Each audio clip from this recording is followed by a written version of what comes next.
Hi hello, मैं advocate SC Kanojia.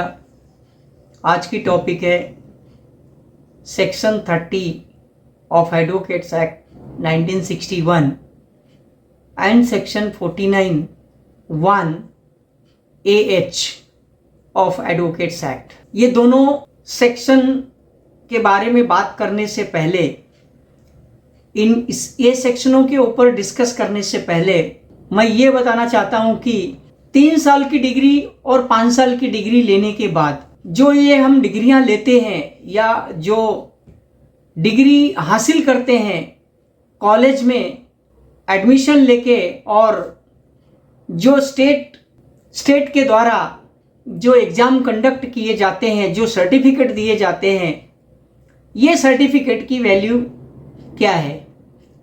All India बार exam जो rule frame किया गया 2010 में, उस रूल के मुताबिक 5 साल की डिग्री और 3 साल की LLB की डिग्री लेने के बाद भी इस एग्ज़ाम को पास करना जरूरी है। जैसा कि बार काउंसिल ऑफ इंडिया ने ये रूल फ्रेम किया है कि ये कंपलसरी है, और जब आप इसमें पास होते हैं तो उसके बाद आपको बार काउंसिल ऑफ इंडिया जो है वो सर्टिफिकेट ऑफ प्रैक्टिस इशू करती है। दोस्तों, मैं ये कहूँगा कि जैसे कि सेक्शन 30 ऑफ एडवोकेट्स एक्ट 1961 कहता है कि डिग्री लेने के बाद आप किसी भी स्टेट बार काउंसिल में एनरोल करते हैं, और जैसे ही एनरोल करते हैं आपको एडवोकेट्स का कार्ड मिलता है और एक लेटर मिलता है, और उस लेटर और एडवोकेट्स का कार्ड मिलने के बाद आप किसी भी कोर्ट्स में, किसी भी इंडिया के कोर्ट में प्रैक्टिस कर सकते हैं, इंक्लूडिंग सुप्रीम कोर्ट में। उसके बाद ये जो सेक्शन 49 है 1 AH, ये क्या है कि इसी एक्ट में सेक्शन 49(1) जो है बार काउंसिल ऑफ इंडिया को अपना खुद का रूल बनाने का पावर देता है। हालांकि bar council of India under section 49(1) के तहत रूल फ्रेम कर सकती है। दोस्तों, जैसा कि अभी ऑल इंडिया बार एग्जाम जो ये रूल 2010 में फ्रेम किया गया, तो ये अकॉर्डिंग सेक्शन 49(1) AH के तहत फ्रेम किया गया। ये जो सेक्शन 49(1) AH है, ये H क्या कहता है कि the condition subject to which an advocate shall have the right to practice and the circumstances under which a person shall be deemed to practice as an advocate in a court. दोस्तों, ये जो है section 30 से conflict करता है।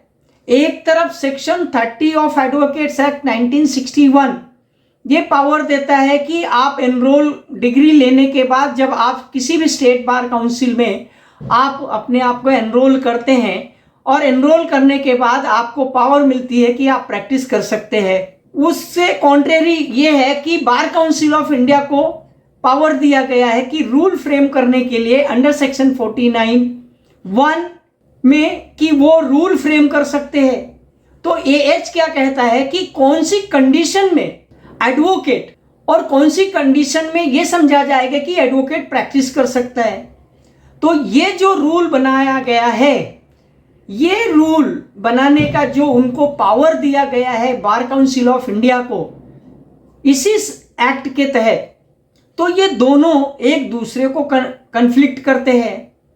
कहने का मतलब यह है कि डिग्री लेने के बाद भी, क्योंकि ये सेक्शन 30 को कभी अभी तक इसका अमेंडमेंट नहीं हुआ है, इसे रिपील नहीं किया गया है, तो अब जब सेक्शन 30 ऑफ एडवोकेट्स एक्ट 1961 के हिसाब से जब कोई भी एडवोकेट, कोई भी लॉ ग्रेजुएट स्टूडेंट एनरोल करता है अपने आप को प्रैक्टिस करने के लिए एज एन एडवोकेट, तो उसको राइट बन जाता है कि वो प्रैक्टिस कर ले।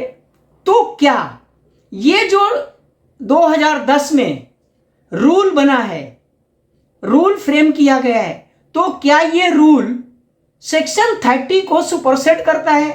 यानी रूल यदि ऐसा है कंपलसरी है कि AIB का एग्जाम पास होना है तभी प्रैक्टिस कर सकते हैं, तो AIB का एग्जाम जो रूल फ्रेम हुआ है वो सेक्शन 30 का वायलेशन करता है।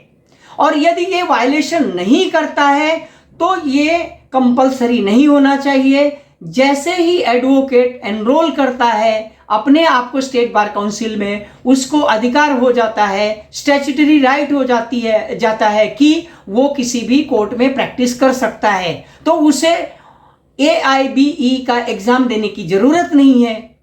और यदि AIB का एग्जाम देने की जरूरत है रूल के हिसाब से, तो फिर ये जो रूल है वो सेक्शन 30 को सुपरसेड, यानी सेक्शन 49(1)AH के तहत जो रूल फ्रेम किया गया है 2010 में, तो रूल जो है सेक्शन 30 की जगह ले लेता है। यानी अभी इसी समय ये जो है दोनों अपनी अपनी जगह पे जो है वो सही है। या तो फिर यहाँ पे कॉलेजों से जो डिग्री ली गई है वो डिग्री लेने की जरूरत नहीं है, डायरेक्ट ऑल इंडिया बार एग्जाम स्टूडेंट जो है वो पास करे और सर्टिफिकेट ऑफ प्रैक्टिस का सर्टिफिकेट ले जो bar council of India issue करती है। तो इसमें क्या हो रहा है कि ये दोनों चीजें, जो 2010 का रूल है और जो सेक्शन 30 है, ये एक दूसरे को कन्फ्लिक्ट कर रहे हैं, वो पैरेलल नहीं जा रहे हैं कि चलो सेक्शन 30 में जो लिखा हुआ है कि 1961 जो एडवोकेट्स एक्ट है उसके हिसाब से एनरोल किए और उसी के मुताबिक ये जो रूल बना है 2010 में उसके मुताबिक होना चाहिए। यानी जो फाइनल डिग्री का सर्टिफिकेट लेना होता है उसी समय फिर बार काउंसिल ऑफ इंडिया ने ये डिग्री का सर्टिफिकेट जो है, डिग्री देने की जो सर्टिफिकेट कॉलेजेस और यूनिवर्सिटी कंडक्ट करते हैं वो बार काउंसिल ऑफ इंडिया ने कंडक्ट करना चाहिए। तो फिर ये जो एडवोकेट बनने के बाद में फिर से जो अभी 2010 के हिसाब से जो रूल फ्रेम हुआ है उसमें हमको अगर एग्जाम देना है तो फिर ये एडवोकेट्स एक्ट 1961 सेक्शन 30 का वायलेशन हो रहा है। तो मेरे हिसाब से ये जो है दोनों एक दूसरे को कन्फ्लिक्ट कर रहे हैं। जैसे कि ये सेक्शन क्या पहले कहता है कि as per section 30 of advocates act 1961, after getting the degree लेने के बाद जो स्टूडेंट स्टेट बार काउंसिल में एनरोल करते हैं उनको प्रैक्टिस करने का अधिकार है। और उधर 2010 का जो रूल फ्रेम किया गया है बार काउंसिल ऑफ इंडिया के द्वारा, वो कहता है कि after enrolment in state bar councils, तो वो स्टेट बार काउंसिल में एनरोल करने के बाद जो एग्जाम जो एग्जाम देना है all India bar council, all India बार एग्जाम जो देना है वो after enrol in the state bar council में के बाद ही देना है। तो जब हम एनरोल कर दिए, सेक्शन 30 क्या बोलता है कि तुमको प्रैक्टिस करने का अधिकार हो गया है, लेकिन उस सेक्शन 30 को यहां रोकता है। कौन रोकता है? रूल 2010 का वो रूल रोकता है कि जब तक आप ऑल इंडिया बार एग्जाम पास नहीं होंगे आप प्रैक्टिस नहीं कर सकते। अगर ये कहता है कि आप प्रैक्टिस नहीं कर सकते तो फिर ये वायलेशन है सेक्शन 30 का। तो इसमें जो 2010 में रूल फ्रेम किया गया है ये सेक्शन 30 की जगह ले रहा है। तो ये यहां पे अब इसमें ये डिसाइड करना है कि सही कौन सा है, गलत कौन सा है।